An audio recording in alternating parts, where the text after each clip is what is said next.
Guys, our next guest is an absolute pioneer for Australasian MMA, the man behind CKB and fighters such as Israel Adesanya, Dan Hooker, Alex Volkanovski, and this weekend, Brad Riddell, Eugene Bareman, joining us here from the COVID bubble hotel over there in Las Vegas. Very kind to join us. Welcome to the show, Eugene. Happy to have you back on the program.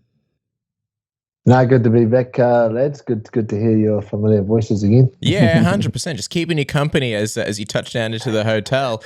Dude, it's pretty exciting to see, though. It looks like New Zealand's going to be scrapping this MIQ stupid lottery system, and the team, I'm guessing, can stay in New Zealand. Is it official? Are we scrapping any plans of CKB Australia or CKB Vegas? Yeah, absolutely. It just wouldn't be warranted now because we're actually going to be able to train and the country's opening itself up. It wasn't even so much at the leaving and getting back into the country, but the current conditions that we've just slowly coming out of now, we couldn't even train. They shut down the gym down. And then, of course, they kind of picked on my gym a little bit and used it as an example, so that made it even worse. So, but now we're going to open up. There is no real need to move overseas, really. It would be all that hassle and rigmarole doesn't have to be, we don't have to undertake that. Yeah. I imagine you were like a little bit like a Paris Hilton, like you'd come out of your house and you just had paparazzi just following you around, taking snaps and stuff. Is that the situation that you found yourself in? Yeah, not quite that bad, but there was definitely specifically targeted, journalists and police that were assigned to just keep a very close eye on us. So, yeah, it is what it is. We're over that stage now, so we're moving on and just thinking of more positive things and moving forward. I'm not going to lie. Part of me is disappointed that CKB's not coming to Australia. Even though we're in Melbourne and Windang, where Volko trains at freestyle MMA, is kind of far. I kind of got excited. I was like, "Hey, CKB in Australia. That's awesome. The boys are over here." But happy for you that you don't have to put up with all this stupid nonsense and people trying to take pap snaps and all that stuff. I was going to say though, do you think that there's going to be potentially a New Zealand card or an Australian card now? Things are kind of opening up. Yeah, I think there should be. I would love to see Volk fight Max on home turf. That would be great if that could happen. We've fought Max basically on home turf, and then we fought him on neutral turf. So it's probably, if there is to be a third fight, then that would be awesome to have in Volk's hometown or Melbourne or anywhere in Australia. I think that would be pretty awesome. Oh yeah, man! You can definitely do Marvel Stadium with that one. That would be really exciting. What did you think of Max though? Obviously, he's come out of that battle with Yair, but he's kind of keeping his options open. He's not 100% sold on fighting Alex next. Looks like he's looking for sort of other options, potentially a fight with Conor McGregor. What was your reaction when you saw that? I don't really have too much to think about that. Like, Max is just playing it cool, and it's just a bit of gamesmanship. Who wouldn't keep their door open for a Conor McGregor fight?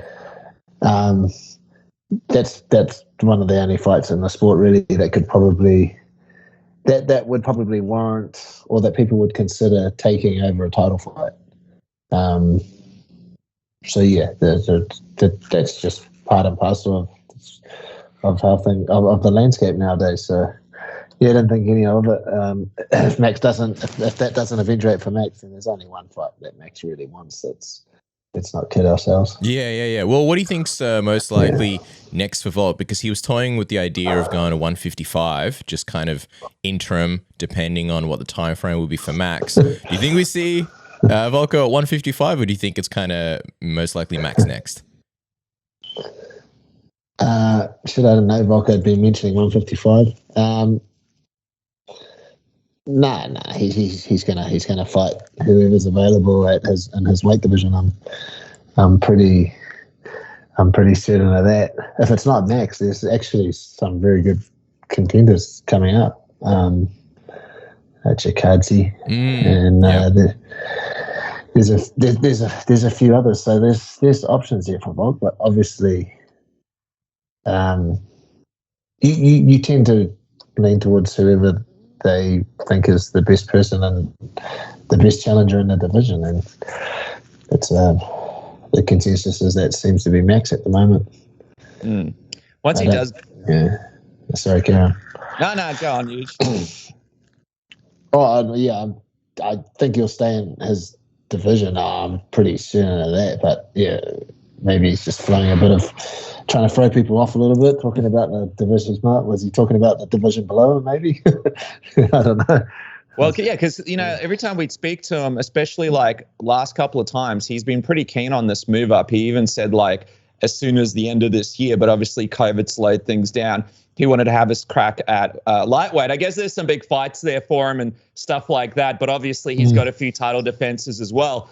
He's basically clearing out the division too, though, so an absolutely incredible run. I'm just curious, if he does make it up to 155 one day, how much of a problem do you think he'll be for some of the top guys in the division? Because I think it's not really something that a lot of the guys are looking at the moment, but, I mean, he's a very difficult fight for anybody in that division.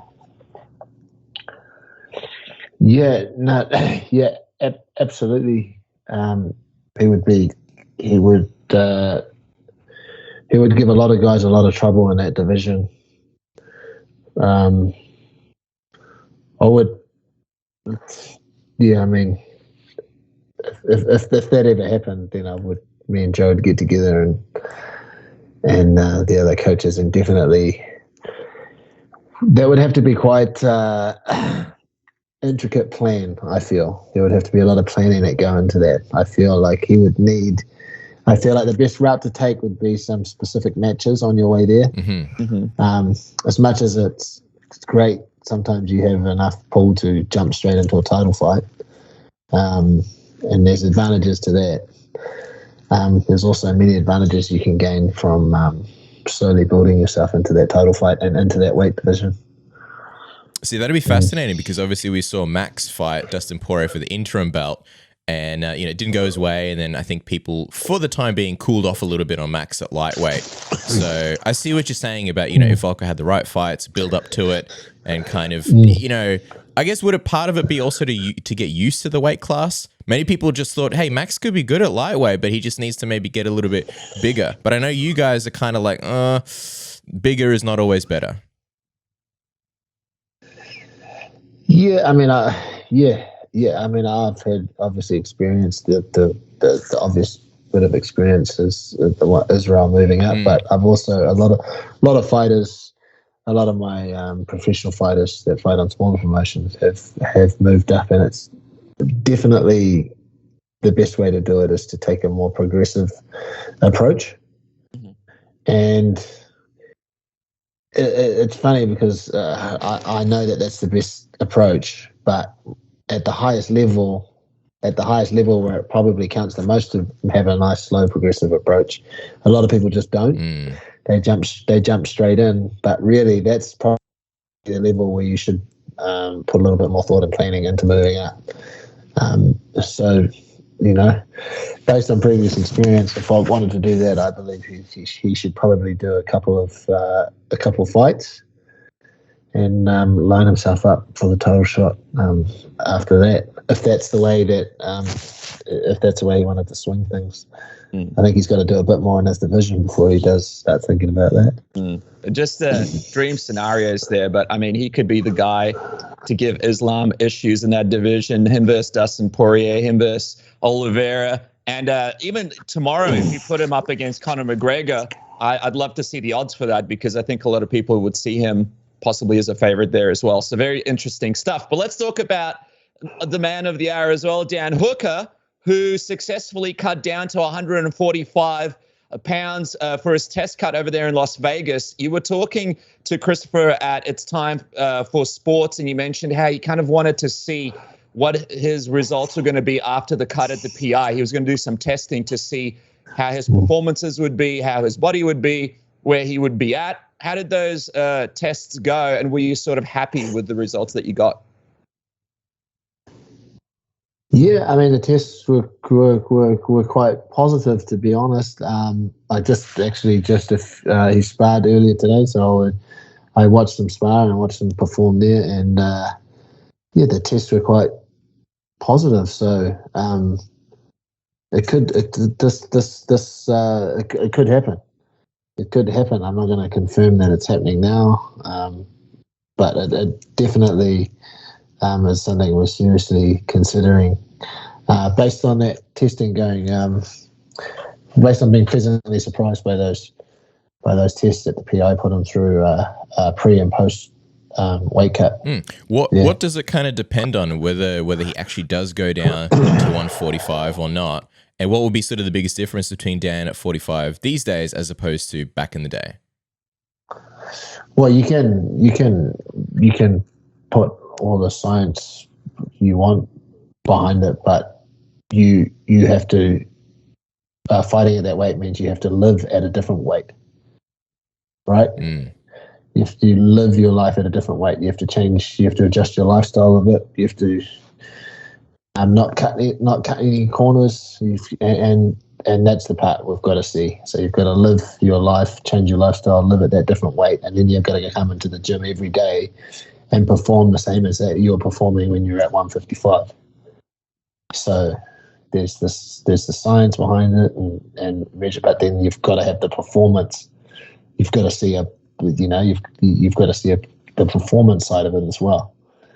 That's just the observation that would have to be made before you made a definite decision. I think fans are excited about it as well because there's some really fun fights down there for him. I mean, Dan mentioned Korean Zombie, and then Chael suggested a possible fight against Calvin Carter as well, which would be great too. Who would you like to see him as a possible fight for his return to the division? I know you've mentioned how you like to kind of take it slow and let the guys settle in the division before they really get going.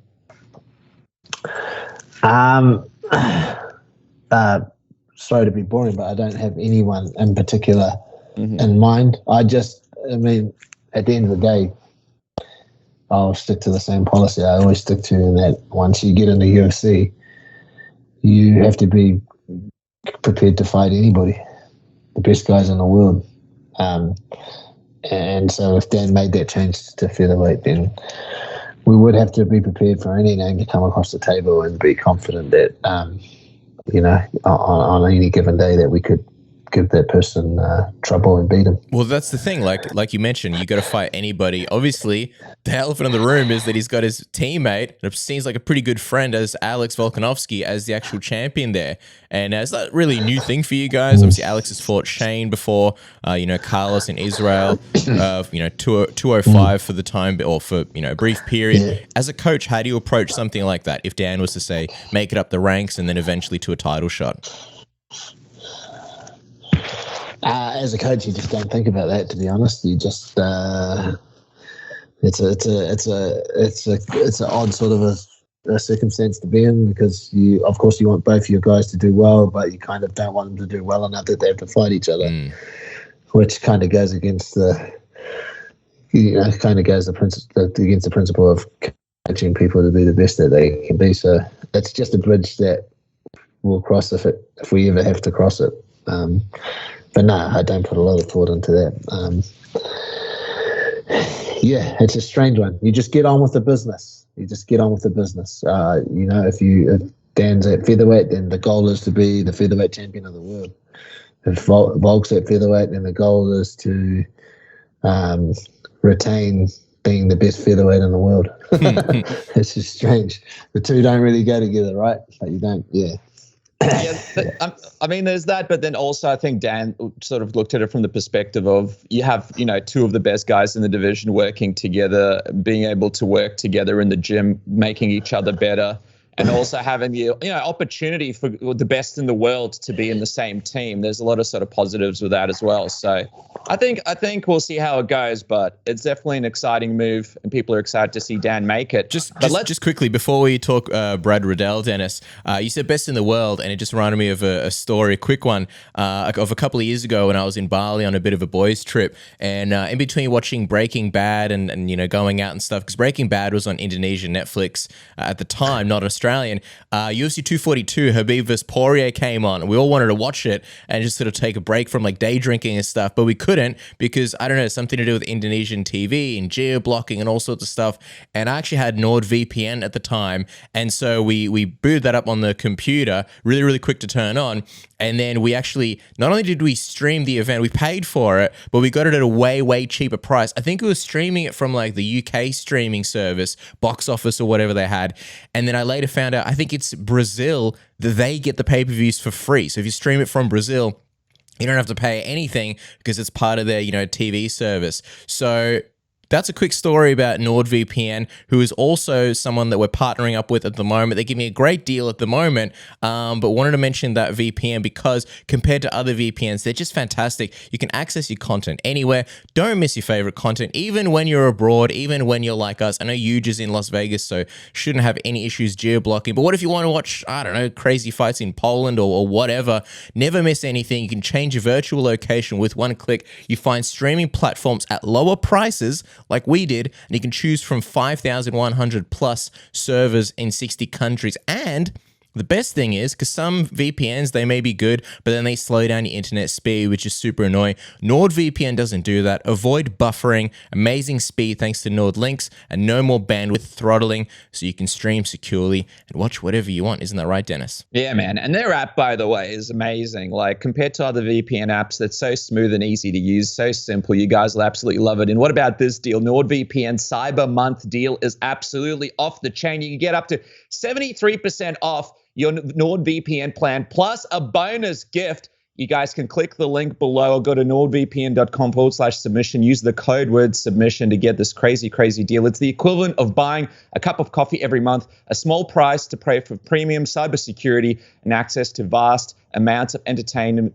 content. And there's also a 30-day money-back guarantee if Nord is not for you. So there is absolutely no risk. Do it today. Go do it today. Use the code word submission and get that internet secure cash, because there's going to be some crazy streaming going into the holiday season. I mean, Bosnian Jingle All the Way is still my favorite holiday movie, so make sure to jump on it today thanks to Nord.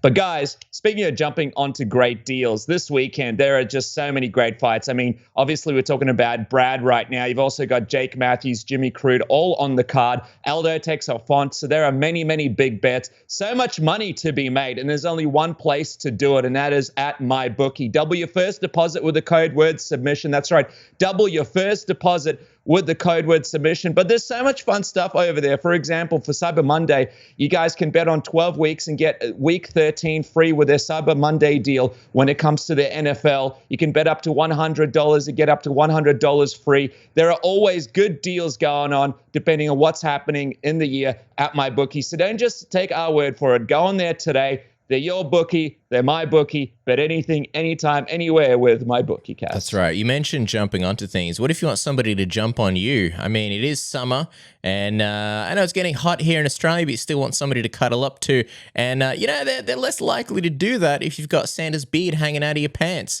So jingle balls to the walls, everybody. Celebrate this holiday season with the pound-for-pound best grooming tool on the market. An easy gift for everybody. Maybe you're stuck on what to get your dad, your uncle, your grandpa, your brother, your cousin, whatever. Smash out a bunch of Manscaped performance packages. You get the Manscaped Lawnmower 4.0, the greatest grooming tool in the world with the 7,000 RPM power motor. You got the LED light. It's waterproof. You got different guards for different lengths and textures. What more could you want? It's nice and easy. You just smash it out in the shower and get on with your day, and then you chuck it on the wireless charging dock and just move on with your life. And the Performance Package 4.0 comes with that. The Weed Whacker Era Nose Hair Trimmer, which is something I use all the time.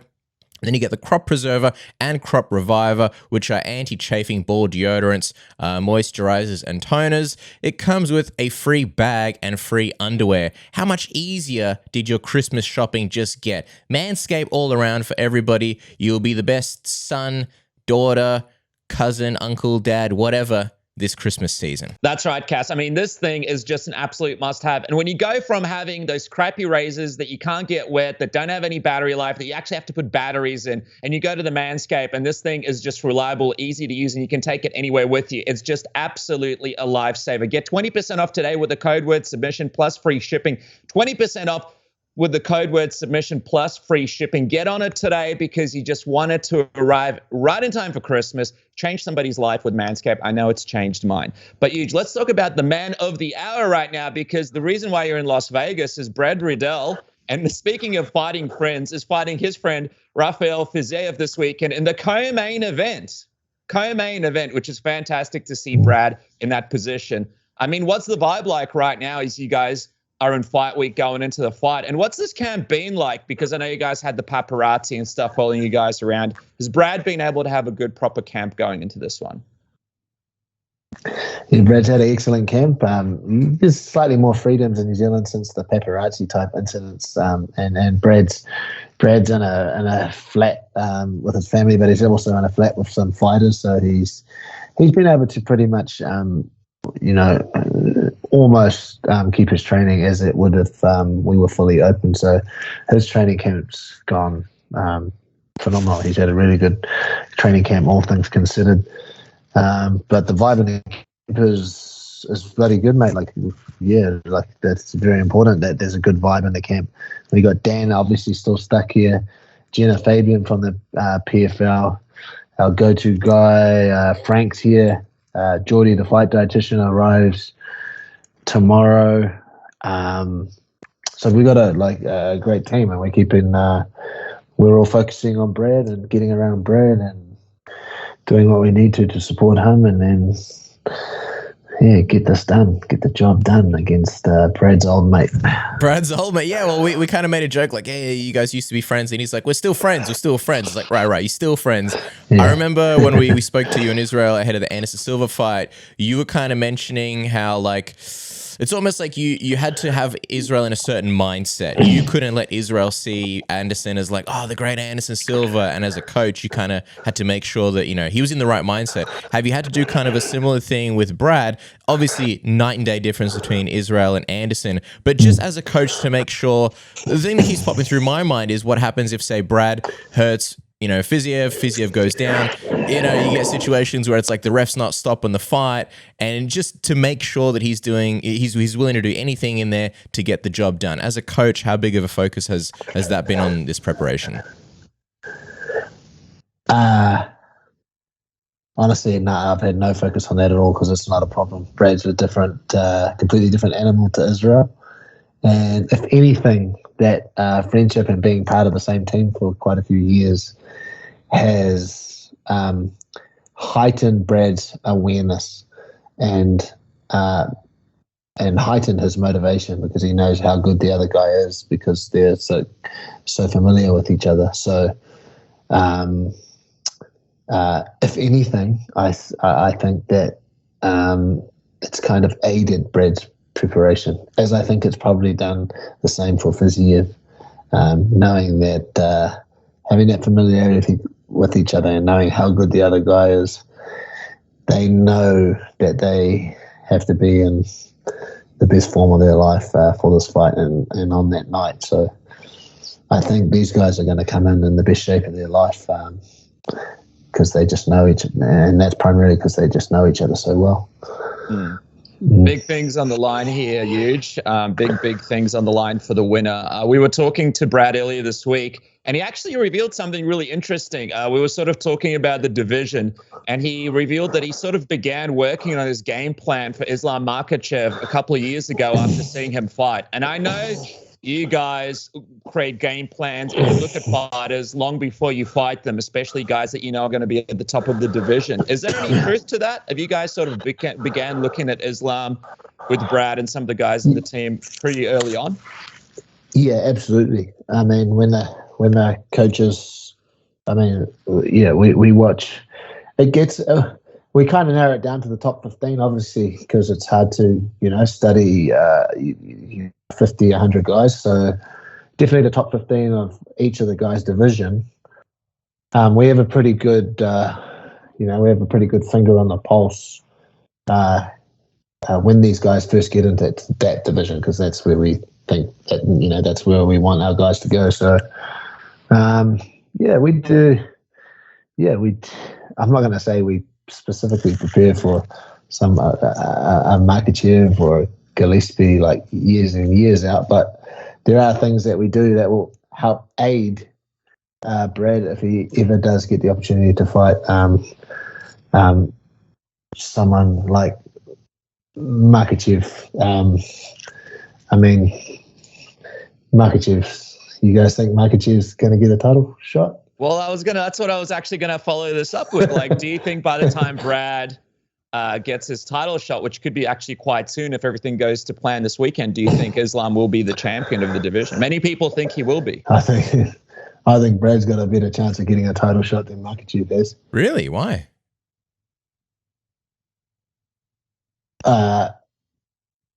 Well, look at. I can't be the first person to say this, but look, I can put it this way. I have a lot of respect for I used to have a lot of respect for them, to be honest. I've kind of lost a lot of respect for them, but the Dagestani fighters, I can get a champion. I can get a guy to a championship fight in 2 or 3 years, right? Like you with the CKB style, right? That's possible. Yeah. That's possible. You can do that. But the Makhachev, how long? He's been 6-7 years in the UFC before they've even mentioning his name in regard to getting a title. Khabib, before he was even mentioned about anything to do with the title, he must have been in the UFC for the same amount of time, which is phenomenal. And don't get me wrong, I'm not saying there's anything wrong with that. I think there is something wrong with that. I think those guys should be moving up the ladder quicker. But those guys perhaps haven't flicked the switch in their training and through their regimen. They don't understand. They haven't flicked the switch and understood that this is fighting, yes, but at this level, this is the business of fighting, and purely because of that, because this is the business of fighting. That's why that's why they have such a hard road to get. That's why I used to have a whole lot of respect for them, because they had such a hard road to get to the title. They had to spend years fighting dangerous guys before they even got mentioned in the top 15. Then they had to break into the top 15. And then once they get in the top 15, those guys like that keep getting marginalized. Well, that's because of the business of the sport. That's because no one wants to see that style of fighting. We're in the business of selling fights to an audience. And the audience doesn't want to see that, unfortunately. Of course, the purists like myself, I love how they fight. I think how they fight is the best way to fight. I think if it's just about winning, then that style, closing the distance, dragging someone down and drowning them, that's how everybody should fight. That's how you get away clean. That's how someone like Khabib gets into a sports fight for so many ways and still leaves with his brain cells. But that's also why it took him years and years and years and years to get a title fight. And that's the only reason I'm saying maybe Brad's closer to a title fight than Makhachev is. I see what you're saying. And in the sport, like, it's so complex. Then you've got, like, who's the manager? What kind of pull do they have with the UFC? Like, 100% I see what you're saying. I'm curious, though. You said that you used to respect them. What exactly changed?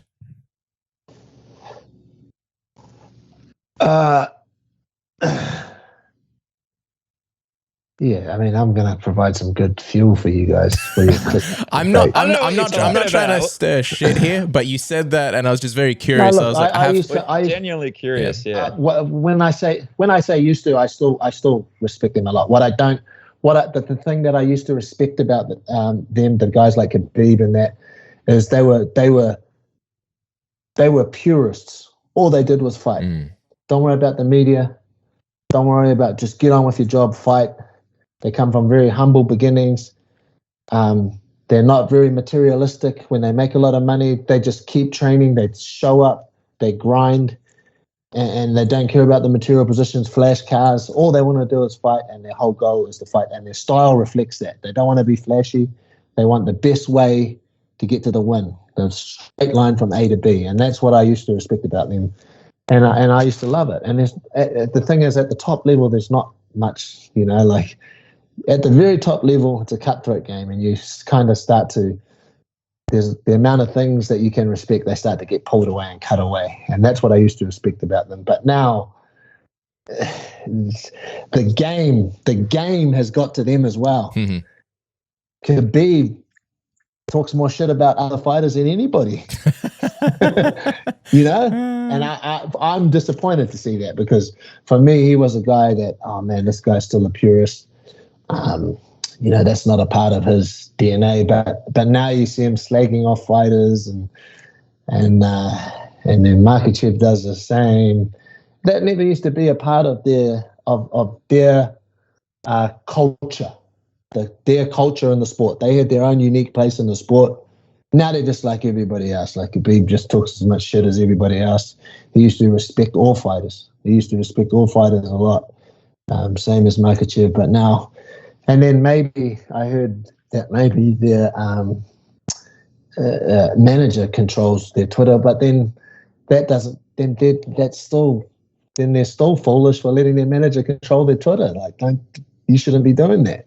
So like that's just what I mean. Like, I still respect them, but I just think I like the way they used to be. Yeah. Before they got all Hollywood, and they had their own culture. It was theirs. They weren't trying to be American.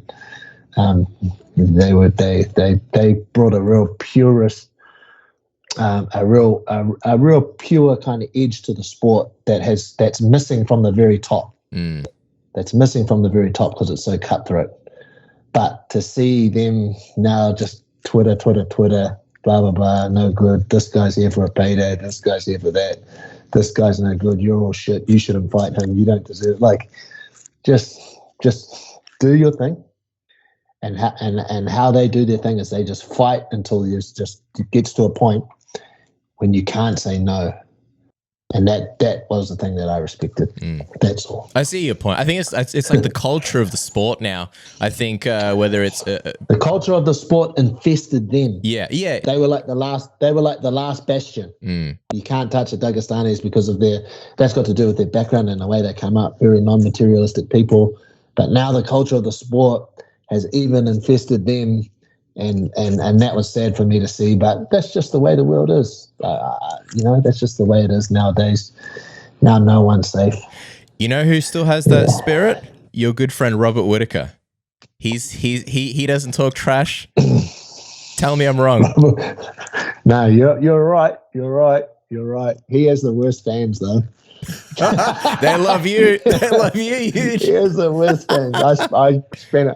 I spent a good 6 months winding those fans up. But yeah, hopefully Brunson wins and Brunson gets the title fight ahead of him. Here we go again. Do you have to pay a cover charge for the stand-up comedy, or do you get it for free? No mercy, you. Hey, look, Dan, no comedy. I haven't seen a contract. Robert hasn't seen a contract, so. So what's going on with that? Because we saw that Rob tweeted out 11 weeks. So there's obviously a date for it. So what we understand is, clear this up for us. Rob and his people, his wonderful manager, can't secure this fight, and they're panicking. So they put out these stupid tweets and this and that. It's like, mate, just relax, boys. Just train. That's all we're doing. That's all we do. We just put our head down and train. You guys do the same. Let us handle the business, because you guys are incapable. That management team's incapable. So we'll handle the business side of things. And if this is the direction that the fight's going to go towards Robert, then we'll secure it for you. We'll do your job for you. But stop with the social media stuff about like that. It doesn't mean anything. It doesn't do anything. It just it just shows your insecurity about the fight. Like, don't worry, we'll sort the fight out. What is the holdup though? I'm curious because we hear that it's the location. It's all about the location. Like you guys can't really figure out where to do the fight. Is that the last piece of the puzzle, or is there something else that we're not sort of factoring in?